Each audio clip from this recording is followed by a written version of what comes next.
Kalau seandainya kita ini termasuk yang diinginkan baik oleh Allah Subhanahu wa taala, maka kita termasuk yang diberi ilmu oleh Allah Subhanahu wa taala. Sampai Nabi Muhammad SAW mengatakan, barang siapa yang diinginkan baik oleh Allah, maka Allah Subhanahu wa taala akan memberikan dia pemahaman tentang agama.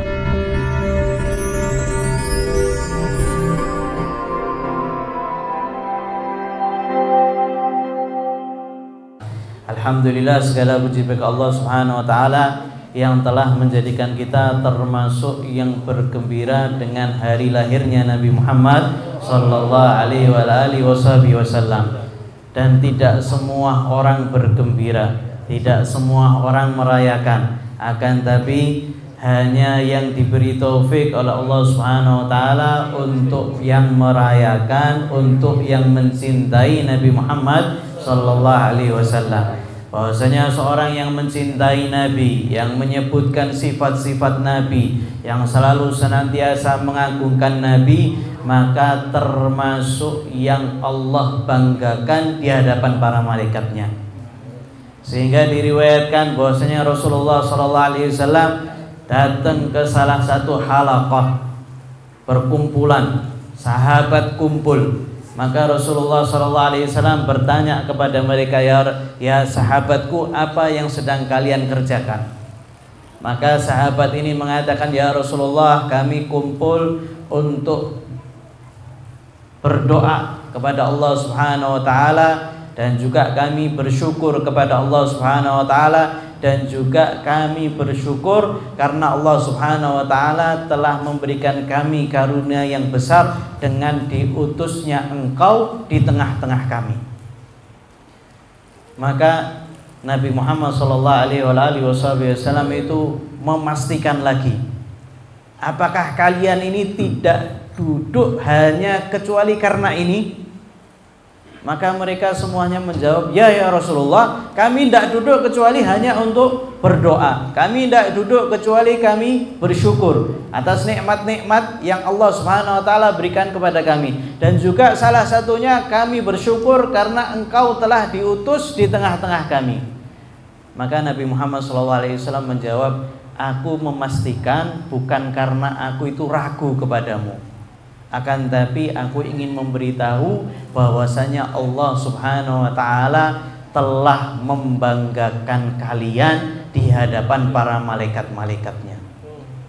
Dan kita duduk di sini tidak lain dan tidak bukan sedang memperingati daripada Maulid Nabi Muhammad SAW. Yang kita baca ini yang ditulis oleh Habib Ali bin Muhammad Al-Habsyi berkaitan tentang sirah Nabi Muhammad SAW, berkaitan tentang keagungan Nabi Muhammad SAW, dan kita bersyukur termasuk yang dijadikan oleh Allah Subhanahu wa taala yang mengagungkan Nabi Muhammad sallallahu alaihi wasallam. Sehingga Sayyidina Ali bin Muhammad Al-Habsyi beliau mengatakan, tidak ada perkumpulan yang indah, yang agung seperti perkumpulan membaca sejarah Nabi Muhammad sallallahu alaihi wasallam, di mana segala dosa bakal diampuni oleh Allah Subhanahu wa taala, dan ini waktu untuk kita bertobat kepada Allah Subhanahu wa taala. Dan kita lihat bagaimana para sahabat ini langsung kumpul sama Nabi langsung.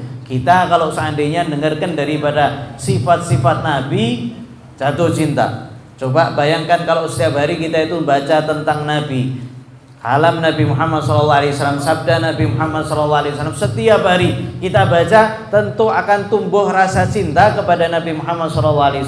Apalagi orang yang kumpul langsung sama Nabi Muhammad SAW. Salah satunya Sayyidina Abi Dzar radhiyallahu ta'ala anhu.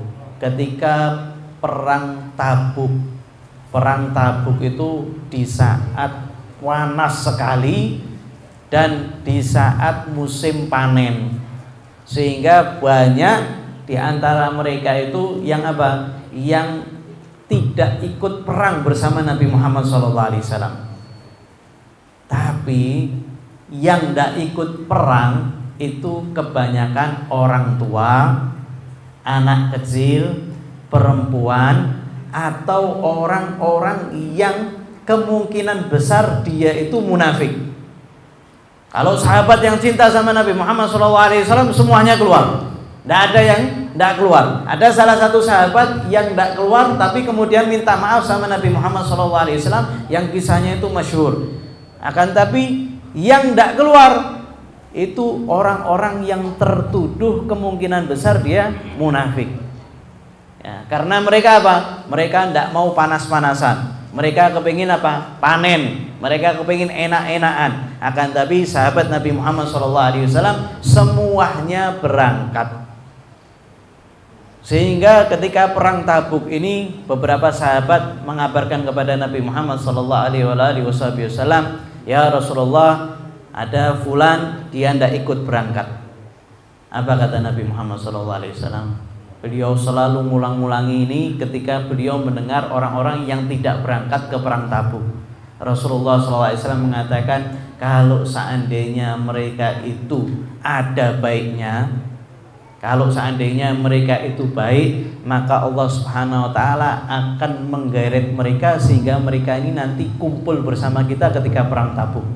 Jadi kalau seandainya kita ada baiknya, kita bakal digeret oleh Allah Subhanahu wa taala ke perkumpulan-perkumpulan yang baik. Kalau seandainya kita ini termasuk yang diinginkan baik oleh Allah Subhanahu wa taala, maka kita termasuk yang diberi ilmu oleh Allah Subhanahu wa taala. Sampai Nabi Muhammad SAW mengatakan, barang siapa yang diinginkan baik oleh Allah, maka Allah Subhanahu wa taala akan memberikan dia pemahaman tentang agama. Dari sini saja kita paham bahwasanya semuanya itu kembali kepada Allah Subhanahu wa taala.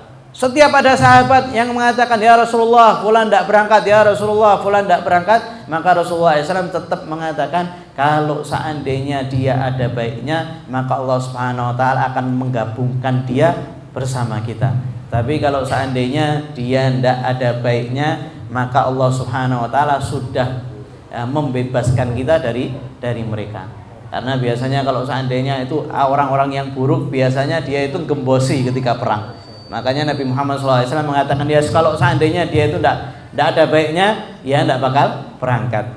Kemudian Rasulullah SAW dikatakan kepada Nabi, ya Rasulullah, Abi Dzar itu dia naik unta dan untanya itu lelet, untanya itu jalannya pelan, sehingga Abu Dzar termasuk yang terlambat. Ya. Kata Nabi Muhammad SAW, ucapannya sama. Kalau seandainya dia itu baik, bakal dikumpulkan bersama kita. Kalau seandainya tidak baik, Allah Subhanahu wa taala akan meninggalkannya. Ya. Maka Sayyidina Abu Dzar radhiyallahu taala anhu dari saking gregetan sama untanya, pegel sama untanya. Untanya sudah tua, makanya disebut ba'ir, yaitu unta yang sudah 5 tahun ke atas, sudah tua. Ya, pacu ya tetap tidak jalan, sehingga Sayyidina Abu Dzar ini marah sama untanya. Akhirnya apa yang dikerjakan oleh Sayyidina Abu Dzar ini, kalau bukan karena cinta, tidak ada orang yang mampu seperti Sayyidina Abu Dzar. Beliau turunkan semua barangnya, beliau pikul, tinggalkan untanya jalan di musim panas. Ya, sedangkan kalau seandainya seorang itu berjalan di padang pasir, itu tidak bisa selamat kecuali kalau seandainya dia itu sama rombongan, kalau seandainya dia itu bawa air yang cukup. Akan tapi Sayyidina Abu Dzar radhiyallahu taala anhu, beliau termasuk orang yang kuat cintanya kepada Nabi Muhammad SAW, tidak kepingin untuk mangkir, maka beliau jalan di tengah-tengah padang pasir dengan bekal seadanya sendirian. Ya, itu bayangkan.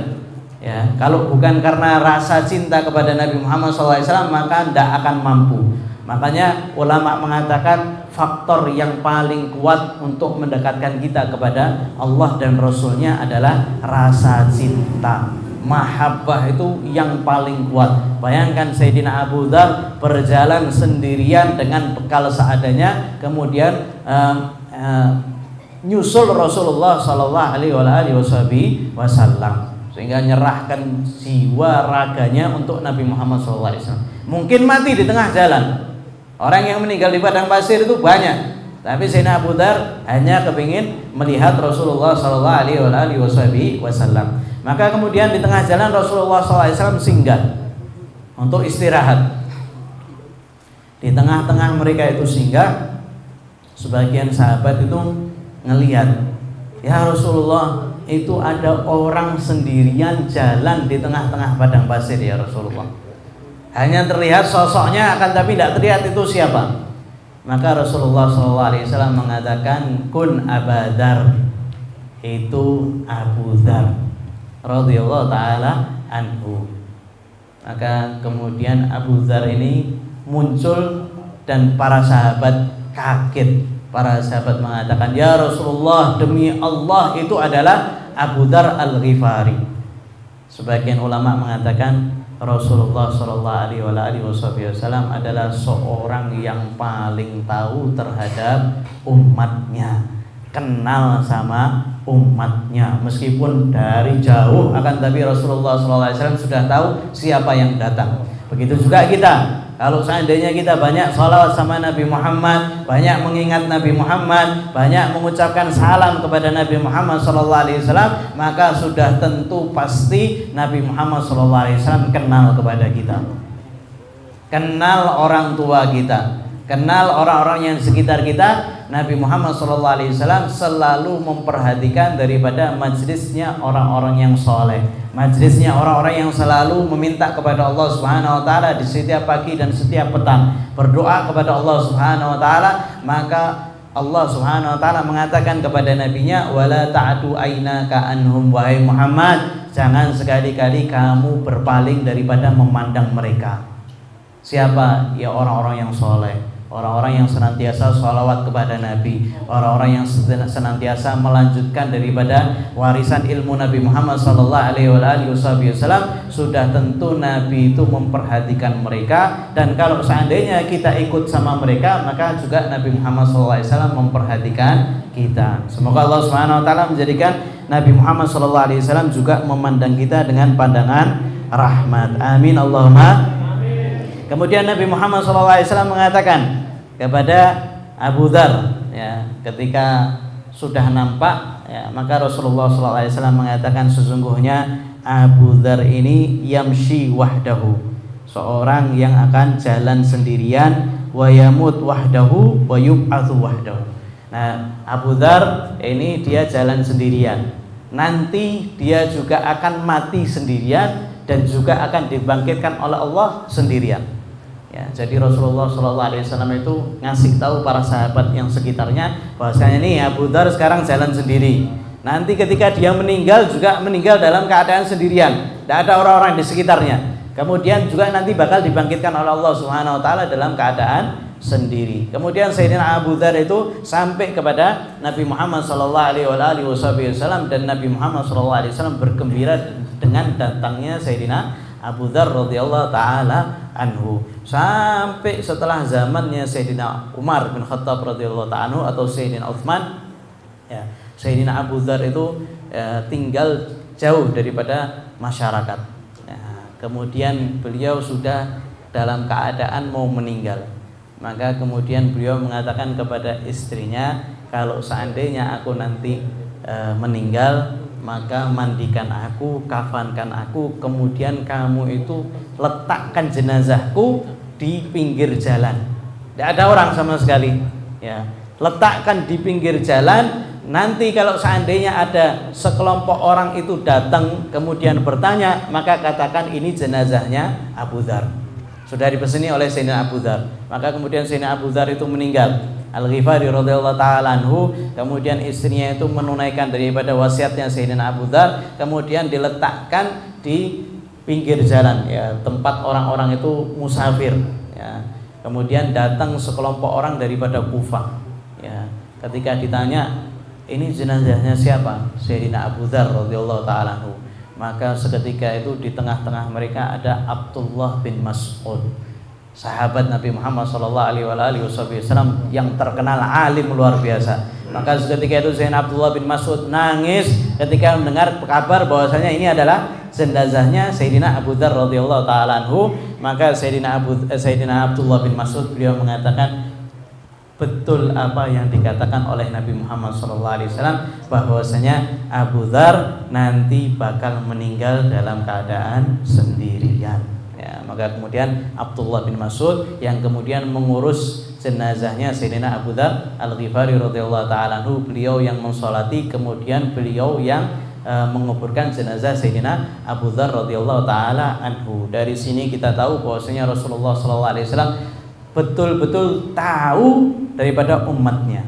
Tahu betul-betul apa yang terjadi, tahu apa yang bakal terjadi juga Rasulullah sallallahu alaihi wasallam itu juga bakal tahu. Ini termasuk salah satu cintanya Sayyidina Abu Dzar kepada Nabi Muhammad sallallahu alaihi wasallam. Dan ada lagi yang mirip dengan Sayyidina Abu Dzar radhiyallahu taala anhu, juga di perang Tabuk ya. Perang Tabuk dalam keadaan apa? Dalam keadaan musim panas. Siapa namanya? Abu Khaitamah. Abu Khaitamah ini termasuk yang terlambat, tidak ikut perang Tabuk. Rasulullah SAW sudah berjalan sekitar 3 harian, sedangkan Abu Khaitamah ini masih berada di rumahnya. Ya, ketika beliau itu pulang daripada rumahnya, beliau punya 2 istri dan punya 2 kebun. Ketika datang, kebunnya itu sudah disiram sama istrinya, sudah dikasih tempat naungan, kemudian sudah disiapkan makanan. Ketika dia pulang ngelihat ada istrinya 2, kebunnya sudah rapi, makanan sudah sedia, minuman sudah sedia, kemudian dia teringat dengan Nabi Muhammad SAW. Bagaimana mungkin aku bisa menikmati nikmat yang seperti ini, sedangkan Rasulullah SAW itu panas-panasan, penuh dengan debu, jalan capek, sedangkan saya nikmat-nikmat sama istri saya, sedangkan saya itu senang-senang dengan makanan, sedangkan saya itu nyaman dengan naungan yang enak. Maka Abu Khaitamah mengatakan, sesungguhnya saya tidak akan masuk ke rumah ini. Kemudian mengatakan kepada istri-istrinya, siapkan bekal, saya mau berangkat nyusul Rasulullah SAW. Maka istri-istrinya kemudian mempersiapkan bekalnya, kemudian langsung berangkat juga sendirian. Sudah perjalanan 3 hari. Akan tapi masih lebih parah Sayyidina Abu Dzar. Sayyidina Abu Dzar jalan kaki. Kalau ini berkendara kemudian ada bekalnya ya. Tapi beliau itu teringat Rasulullah sallallahu alaihi wasallam, tidak ridha kalau seandainya Rasulullah sallallahu alaihi wasallam capek sedangkan dia enak-enakan di rumah. Nah, akhirnya dia pacu daripada untanya, kemudian berangkat. Kemudian di tengah orang ketemu sahabat ya, salah satu sahabat yang juga berangkat sendiri ya. Jadi mereka itu berani mengorbankan jiwanya untuk Rasulullah SAW. Kalau sudah cinta itu korbankan jiwanya.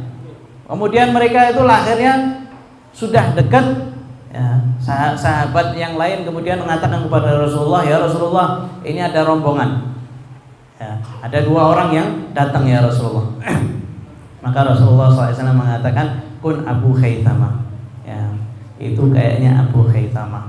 Rasulullah SAW sudah tahu ya. Abu Khaitamah kemudian mengatakan kepada sahabatnya yang lain, mengatakan, kamu coba agak mundur sedikit karena saya ini ada dosa, saya ada kesalahan, saya kepingin ngomong sama Nabi Muhammad SAW sendiri ya. Dia ngerasa bahwasanya dia terlambat itu sebagai dosa karena sudah ya, tidak mengikuti Nabi Muhammad SAW.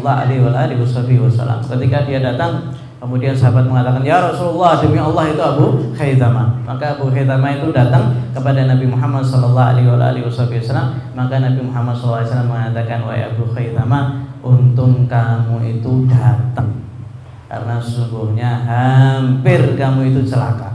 Kalau seandainya kamu itu tidak berangkat, maka kamu termasuk orang yang celaka.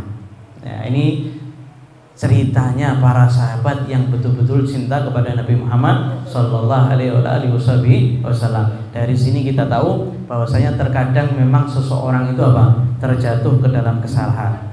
Tapi kalau seorang mukmin, kalau dia jatuh ke kesalahan itu membuat dia itu betul-betul kembali lagi kepada Allah Subhanahu Wa Taala. Jadi dia sudah terlambat 3 hari, akan tapi dia kerahkan seluruh jiwa, raganya, hartanya untuk berangkat kepada Nabi Muhammad SAW sendirian. Begitu juga orang mukmin. Orang mukmin itu kalau seandainya dia terjatuh ke dalam maksiat, terjatuh ke dalam kesalahan, kemudian dia ingat kepada Allah Subhanahu Wa Taala, setelah itu dia lebih giat daripada sebelumnya. Sampai Habib Umar beliau mengatakan terkadang kesalahan itu menjadi salah satu pintu seseorang itu mendekat, melesat kepada Allah Subhanahu Wa Taala. Ini orang mukmin. Makanya jangan suudzon. Makanya jangan ngomong yang ndak-ndak. Melihat orang terjatuh ke dalam maksiat, ini orang neraka. Oh, ini orang tidak ada baiknya. Saya pernah lihat dia itu maksiat ini. Padahal tidak tahu, mungkin setelah dia jatuh ke dalam maksiat, kemudian dia ingat kepada Allah Subhanahu Wa Taala, sebab daripada maksiat tersebut dia malu kepada Allah Subhanahu Wa Taala, kemudian dia betul-betul kembali kepada Allah Subhanahu Wa Taala. Dan biasanya itu kalau orang sudah seperti itu, dia melesat menujunya kepada Allah Subhanahu Wa Taala lebih kuat daripada sebelumnya. Ini adalah mukmin, bahkan ketika kesalahan pun itu menjadi salah satu pintu untuk menuju kepada Allah Subhanahu Wa Taala. Semoga Allah Subhanahu Wa Taala menjadikan kita termasuk yang cinta kepada Nabi Muhammad SAW, yang gembira kepada Nabi Muhammad SAW, dijadikan kita termasuk yang dipandang oleh Nabi Muhammad SAW, dipandang oleh para salafun saleh, dijadikan kita termasuk yang membaca sejarah Nabi Muhammad SAW sehingga timbul rasa cinta kepada Nabi Muhammad SAW. Semoga Allah Subhanahu Wa Taala menjadikan cinta kita ini cinta yang betul-betul kepada Nabi Muhammad SAW, sehingga mengorbankan daripada harta kita, jiwa kita, raga kita untuk Nabi Muhammad SAW. Dan semoga Allah Subhanahu Wa Taala menjadikan kita termasuk nanti yang dikumpulkan bersama Nabi Muhammad SAW, bersama para sahabat kiram. Dan semoga Allah Subhanahu Wa Taala mengakhiri usia kita dalam keadaan husnul khatimah, mudah mengucapkan kalimat la ilaha illallah inda sakaratil maut. Ya Allah biha, ya Allah biha, ya Allah bismil khatimah. Ya Allah biha, ya Allah biha, ya Allah bismil khatimah. Ya Allah biha, ya Allah biha, ya Allah bismil khatimah. Sallallahu alaihi wasallam Muhammadin nabiyil ummi ala alihi wasallam. Walhamdulillahirabbil alamin.